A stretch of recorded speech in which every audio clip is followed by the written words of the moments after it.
Je vous demande de faire de ce 30 juin 1960 une date illustre que vous garderez ineffaçablement gravée dans vos cœurs. Congo, Congo nde mboka, mboka ngo mokengeli, koi, mboka ngo mokengeli, léopard.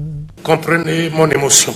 Mikolo tosekanaki na mosolo ya mboka Congo ekoki, tofungwani misolelo, tomoni bozoba nyonso tosali, oya kobongisa Congo avenir. Ebongi tosala Congo bokomona pamba lobi bokolula yango.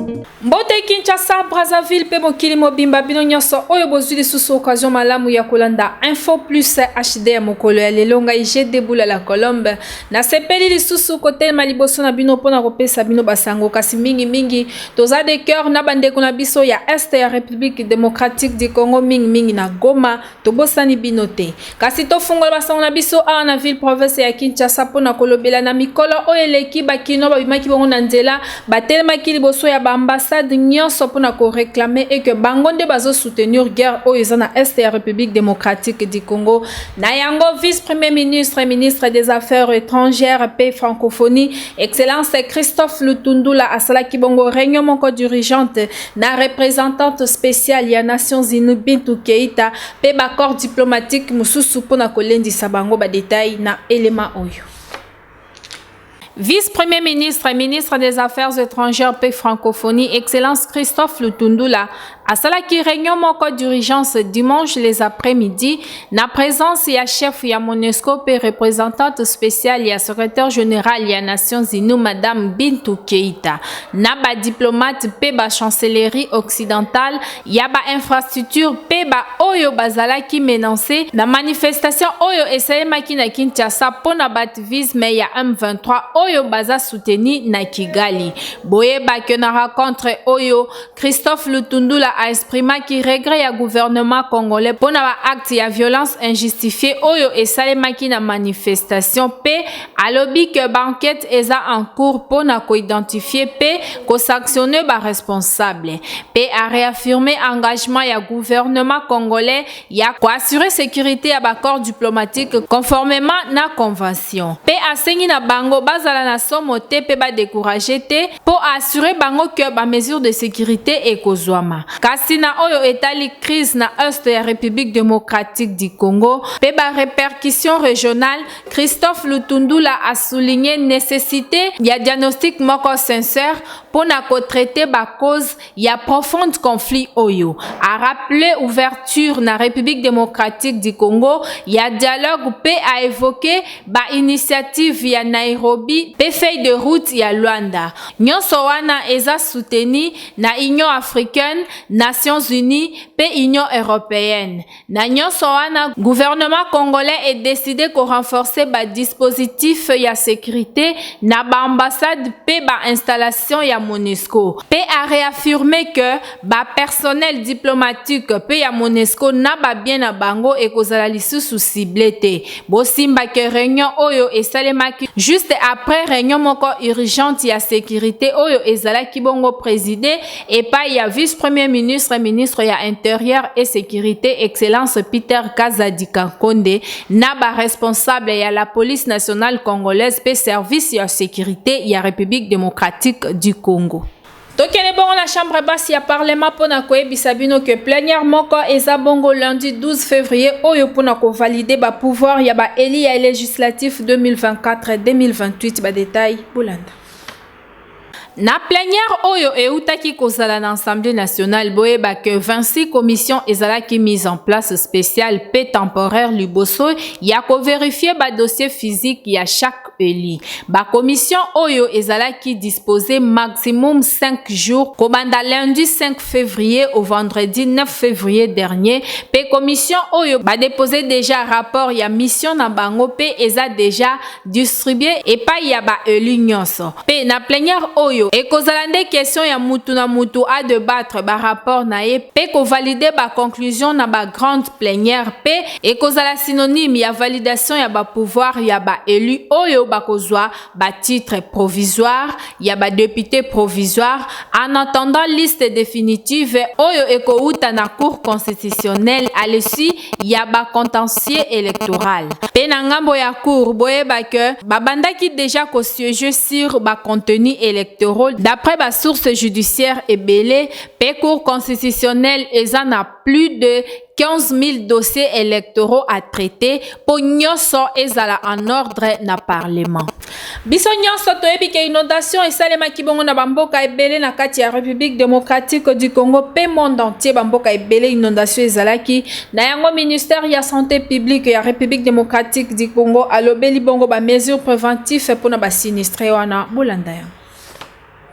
Cri exceptionnel ya fleuve Congo na ba inondation oyo esalemaki boyebake etiki ba dégâts ebele. Kasi d'après ba autorité congolaise, selon ba dernier chiffre oyo epesamaki epai ya Samuel Roger Kamba Mulamba, oyo azali bongo ministre ya santé publique, hygiène pe prévention, alobi que 221 personnes babungisi bomoi na bango, pe 625 mususu bazwaki makama to pe bazokaki, kasi au total ezali bongo na 2082 665 ménages ezalaki touchés na catastrophe oyo. Ba dégâts ya ba infrastructure de base pe ezalaki considérable.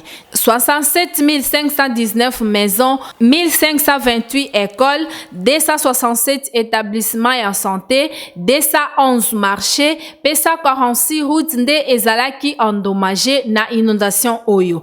Pe ba province oyo eza touché makasi eza bongo Équateur, Nord Ubangi, Kinshasa, pe Chopo. Pe ba inondation oyo ebandaki na novembre ya 2023 pe na janvier ya 2024 nde ekomi kokende na suka.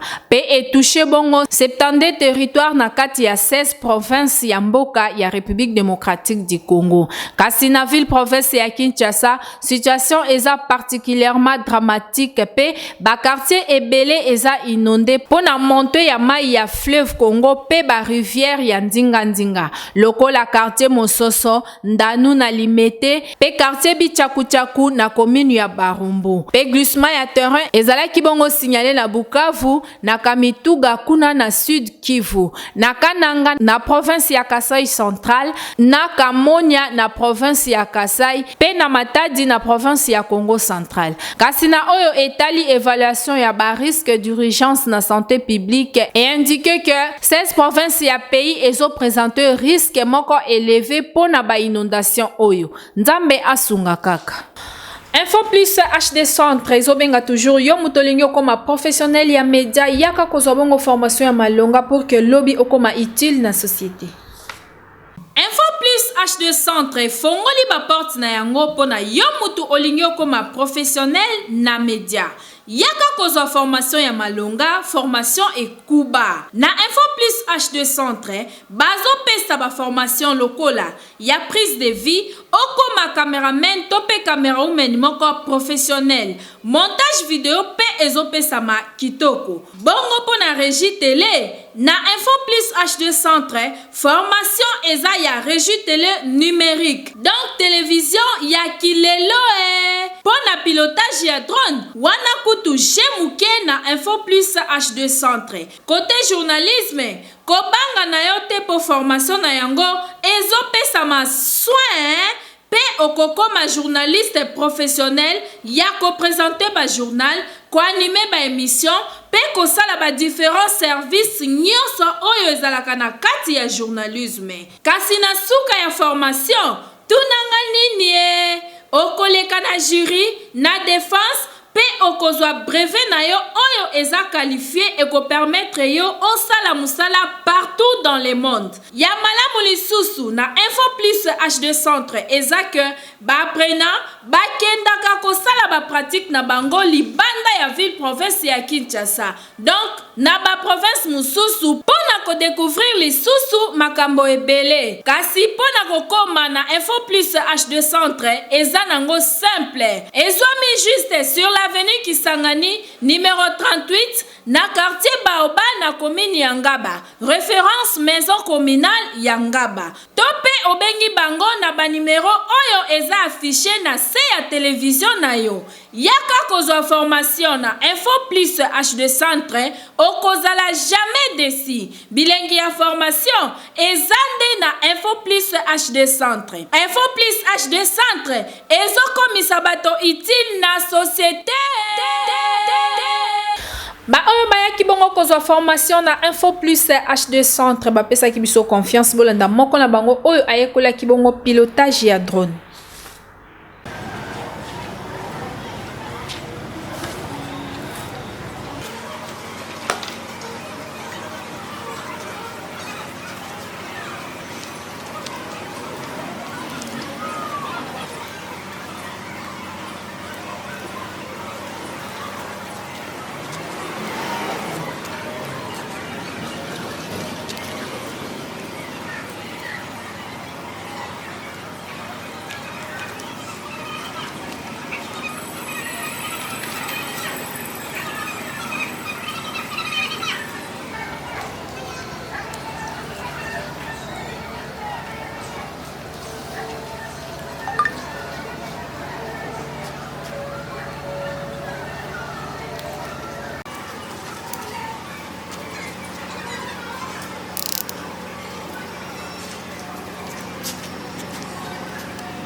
oyo bauti komona na bauti komonte ba hélice nanga na drone na tie batterie nanga pe na zwi téléphone na connecté yango na radio commande et etikali na vérifier signal ya GPS avant décollage ya drone.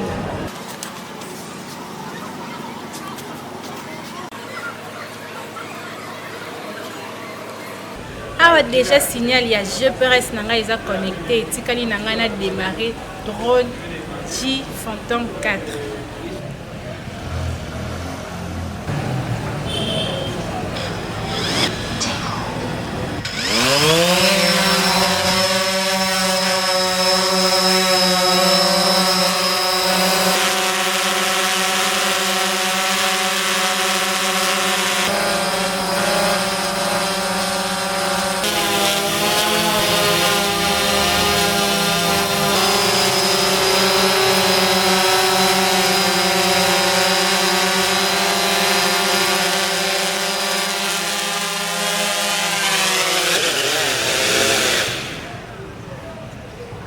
Secrétariat général ya santé na République démocratique du Congo etie bongo ba sanction moko ya makasi pona ba gestionnaire ya ba établissement sanitaire ba oyo ba yambaka ba patient malamu te ba bongisa musala bango sino ba sanction ekoya ya makasi.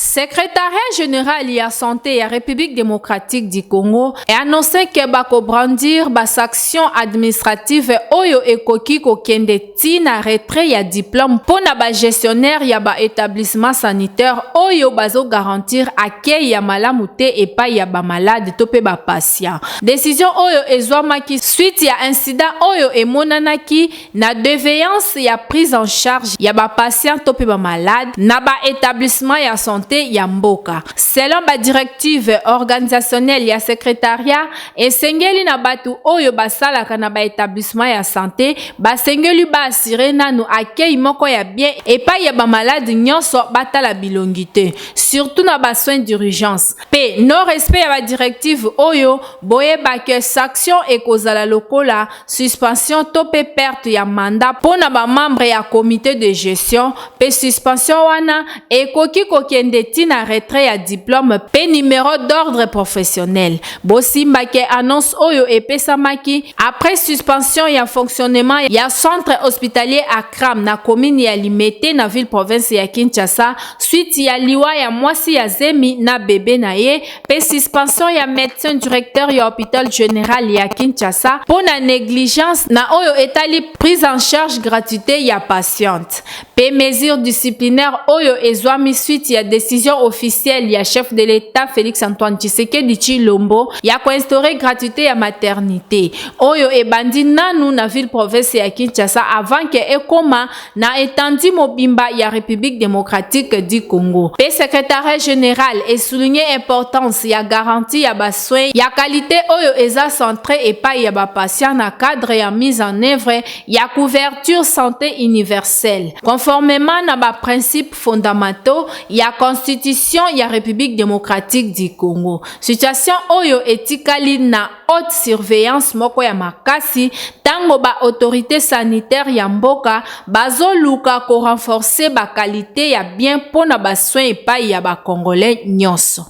Rôle ya la police ezalaka nini pembeni ya population pour na kotala bandeko na biso ba policier makambo basalaka eza pasi makasi yango na ba reporter ya Info Plus HD bakitaki na nzela pona kosolo na population sur sujet wana.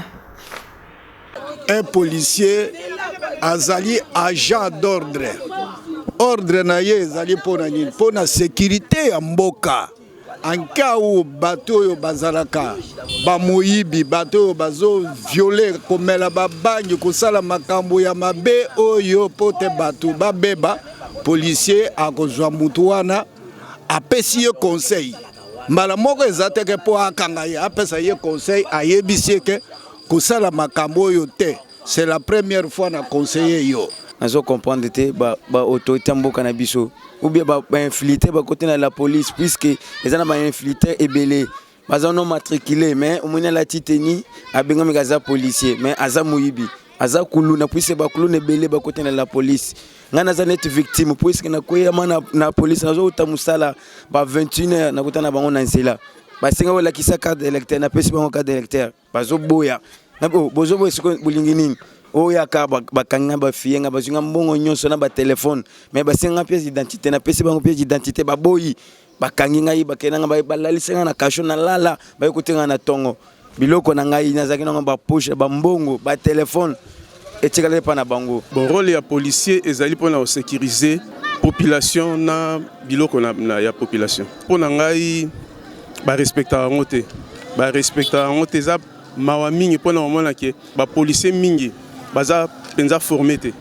parce que ba policier soki baza bien formé ba otambola nzela moko na population de lokola mbisi na mai mais oya sikoyo ba commande sikoyo lokola ba prédateur pour na ba population ko botola bango biloko ko kanga bango pamba ko botola bango bambongo.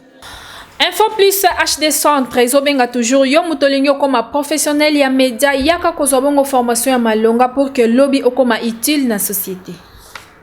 Info Plus HD Centre fongoli ba porte na yango pona yo mutu olingi okoma professionnel na média yaka kozwa formation ya malonga formation ekuba na Info Plus HD Centre bazo pesa ba formation lokola ya prise de vie okoma cameraman tope camera woman moko professionnel montage vidéo pe ezopesa ma kitoko bongo pona régie télé na Info Plus HD Centre formation eza ya régie télé numérique donc télévision ya kilelo pona pilotage ya drone wana kutu jemuke na Info Plus HD Centre côté journalisme kobanga na yo te po formation na yango ezopesa ma soin pe okokoma journaliste professionnel ya ko présenter ba journal ko animer ba émission pe ko sala ba différents services nyonso oyo ezalaka na kati ya journalisme kasi na suka ya formation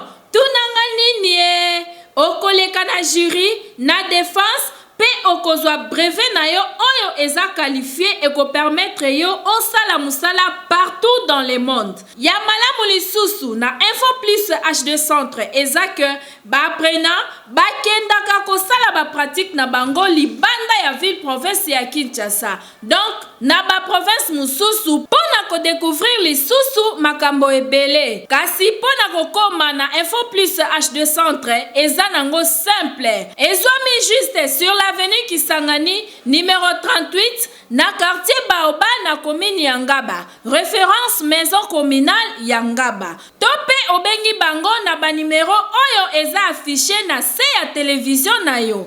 Yaka kozwa formation na Info Plus HD Centre, okozala jamais déçu. Bilengi ya formation ezande na Info Plus HD Centre. Info Plus HD Centre ezokomisa bato utile na société. Omela la maladie na yo topé oza empoisonné tika na ebisa que centre hospitalier Kafek eza toujours wana ezo benga yo obeta tour kuna okozala jamais déçu. Dans le centre hospitalier Kafek yango hôpital oyo na yebisaki yo mema ngai papa mema okuzwa solution za la kimia kisasa basela kate ata bamoni mutata malade Zambi kaka kwa lusolo. Vous allez poser tout le monde docteur. Ça la fiche à consultation. Problème ça t'es pas ça la fiche. Superman papa. Superman. Âge. Une année et demie. Une année et demie. Vous savez pas âge na yote papa ça na mbula. Ngala yebeli azala 48 et demi. Est-ce que katoma? Température. Ah, c'est quoi papa. Attention petit 12.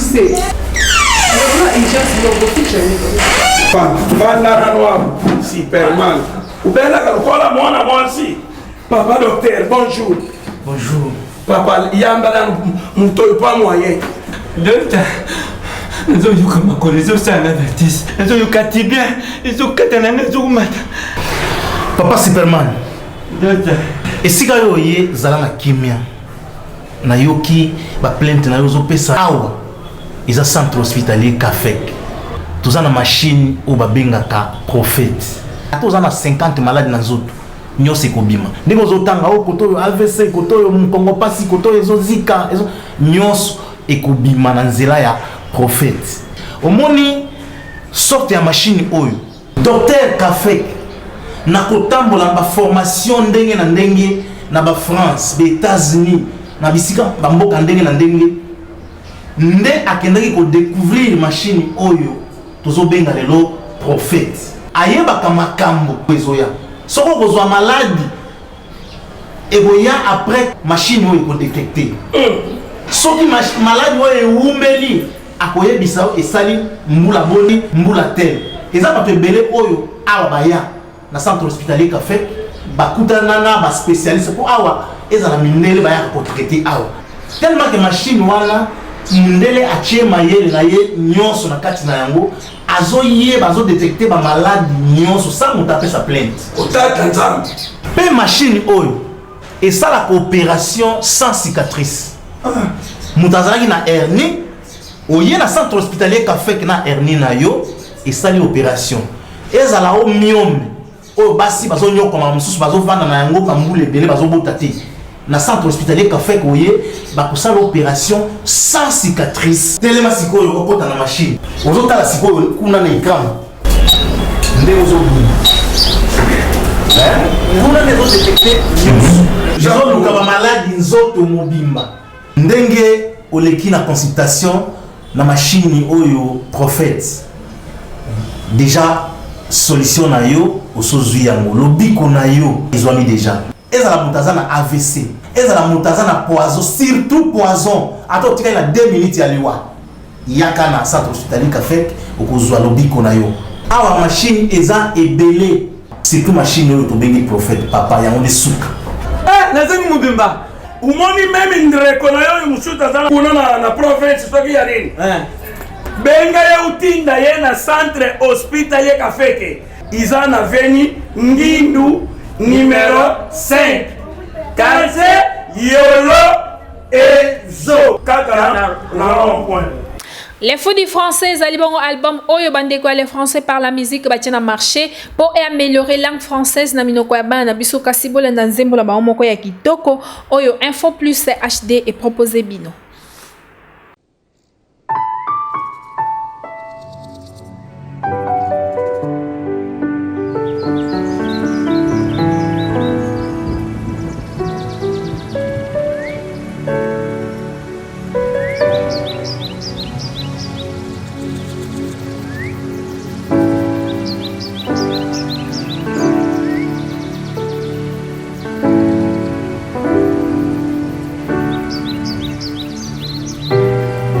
Le soleil se lève chaque matin à l'est et se couche chaque soir à l'ouest.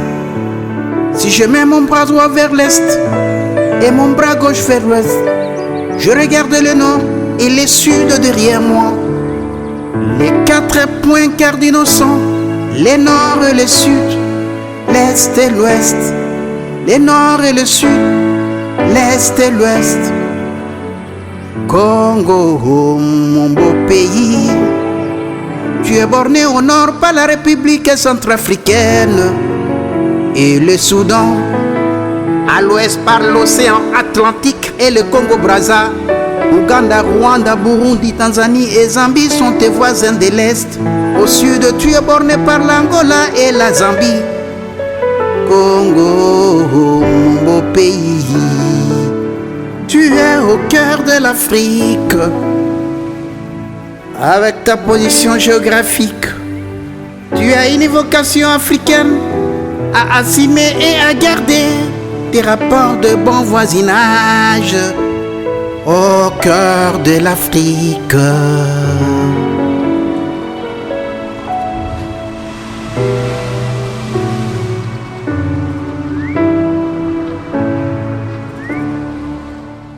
Invité du jour, il y a Lelo Tozana Elema Oyo. Bandeko baboti, bandeko bana biso, mpe bandeko promoteur ba école. Boyebi français na mboka oyo, langue enseignement. Ye azali tilelo azali professeur, azo tangisa français na ba école. A constaté défaillance mingba ba faiblesse mix ba élève. Atangisi mbola ebele, mais niveau ya bana français za ko diminuer kaka. Eza ko kita be ko kita. Il y a une idée, il y a ko tangisa bana wana, il y a ko pesa mateya na ye na ndenge mususu. Omuni likanisi ya azui, yangwana vraiment faut te féliciter ye. Azui likanisi wana abi essayons de faire autrement. Bana balingi musique mingi, bana balinga musique mingi. Alors lui na le canal leisa bango na nope Mateo na pesa bango na créer na classe bazo similaire pour niveau bana so kitabe ko kita. Na leisa bango siko na musique. Allez, siko yo ye a côté si banzembo ba notion na ye nyonso atangisaka ba nini toloba grammaire, conjugaison, formation de phrases nyonso wana oya atangisaka na classe a côté si atiango na banzembo tala abimisi yango support liboso yango ayo ezali audio oyo ezala ba vidéo na yango. Pe soko tali na audio oyo contenu nango ezap lokola torba totanga alphabet français, la syllabe, les mots possessifs, les fous du français, hein, et bien banaba azoba faut bazala bazama bomana les fous du français. Les fous du français 1, les fous du français 2, les 4 points cardinaux azako yemba pe ba notion mususu maté les kana classe les 4 points cardinaux on ezali cours de français te message géographie nous c'est ça kana kati eza 8 chansons mobimba mais sokotali nous avons on peut avoir ici je crois que 10 ou bien 13 leçons et ça dans l'album moyo français est la langue enseignement français ezali langue officielle au niveau administration. Et français, ce que tu as niveau ya mboka, français ezali, et ce qui permet de communication na ba mboka na ba paya na ba tumususu. Au ba bilinga la tête, par exemple na ke France, na ke Canada, na ke Côte d'Ivoire, na ke Congo Brazzaville ici, Brazzaville ku tout le baté parce que bon ba ko le balingala. Mboko ba le balingala té, ba le swahili té, ou ba le ka qui congoté, ou ba le chiluba té, na ko le en français. Donc nous avons intérêt aussi à ce que tu maîtrises français pour des besoins de communication avec ceux qui ne connaissent pas nos langues nationales. Donc ils ont intérêt pour te maîtriser français. Alors ndeko ya bimisi initiative de ko encourager pour à partir à moi déjà ay ba maîtriser français malama à partir à école. Ya moi toujours ko tchango na disposition. Ya baboti pour na bana na niveau ndako. Puis, à niveau à école, on peut avoir ça. Ça peut aussi faire c'était un instrument didactique, hein, ça peut servir un instrument didactique par exemple. Bon, on a des leçons, on a tous des vidéos, et ça, on a dans la classe. On m'a donné besoin maîtriser les mots possessifs, n'a pas geste. Donc ça dépend de la façon dont chaque professeur a utilisé à niveau de l'école. Voilà un peu ce que nous pouvons vous dire. Il y a beaucoup de choses à dire ici, mais nous avons seulement voulu présenter ça. Tokomina suka ya journal na biso ya lelo kasi avant tokabwana na binotika ete rédaction mobimba ya Info Plus HD zo souhaiter joyeux anniversaire na Branham Bula Matindu oyo nga na bengaka endoi ya papa, joyeux anniversaire na yo. N'oublie pas de dire merci à Jésus qui t'a laissé vivre jusqu'à ce jour. Une année de plus, pas fait ta caca. Aujourd'hui c'est ton jour, nous nous sommes des idées de te faire le bonheur que tu mérites. Tu vaux tellement pour nous que le monde est sans plaisir avec exactitude. Nous mettons tout ensemble, nos cœurs y compris, photo salobola, en ce jour si spécial. C'est nos cœurs qui te parlent. Nous te souhaitons tous les bonheurs du monde. Longévité, prospérité, na elema oyo nde elakisiki tokomi na suka ya Info Plus HD ya lelo. Merci na confiance et fidélité oyo boza nango ya kolanda biso tango nyonso. Merci na équipe technique et rédactionnelle ya Info Plus HD na musala kitoko basaeli bino. Un grand merci na le valable motoma ko bien ngala bakisela e papa social na pesimbote na papa Evi Makuba kasi soki Jésus Christ nzambe ya pasteur acheter lita aye tengai na bino tokuta na kaka awa.